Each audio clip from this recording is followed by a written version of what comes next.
திருவாரூர் மாவட்டம் திருத்துறைப்பூண்டியில் கொள்முதல் செய்யப்பட்ட நெல் மூட்டைகளை ரயிலில் ஏற்றாமல் இருப்பதால் 150க்கும் மேற்பட்ட லாரிகள் காத்திருக்கின்றன.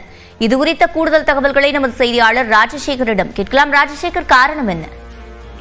சிவரஞ்சனி, திருவாரூர் மாவட்டம் திருத்துறைப்பூண்டி சுற்றுவட்டார பகுதிகளில் அரசு நேரடி நெல் கொள்முதல் நிலையங்களிலிருந்து விவசாயிகளிடமிருந்து கொள்முதல் செய்யப்பட்ட நெல் மூட்டைகளை 150 லாரிகள் மூலமாக அரவி பணிக்காக கடந்த 2 தினங்களுக்கு முன்பு திருத்துறைப்பூண்டி ரயில் நிலையத்திற்கு எடுத்து வந்தனர். இந்த நிலையில ரயில் வராத காரணத்தினால் கடந்த 2 நாட்களாக அந்த 20 லட்சம் நெல் மூட்டைகள் 150 லாரிகள்ல தேங்கி இருக்கிறது.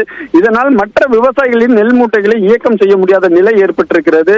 உடனடியாக தமிழ்நாடு நுகர்பொருள் வாணிப கழக முதுநிலை மண்டல மேலாளர் தனி கவனம் செலுத்த வேண்டும்.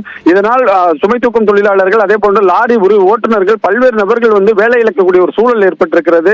மற்ற விவசாயிகளின் நெல்லையும் கொள்முதல் செய்ய முடியாத நிலை ஏற்பட்டிருக்கிறது. ஆகையால் மாவட்ட நிர்வாகம் உடனடியாக நடவடிக்கை எடுக்க வேண்டும், இல்லை என்றால் எங்களுடைய போராட்டம் நடைபெறும் எனவும் தெரிவிச்சிருக்காங்க. சிவரஞ்சனி, விவரங்களை வழங்கியமைக்கு நன்றி ராஜசேகர்.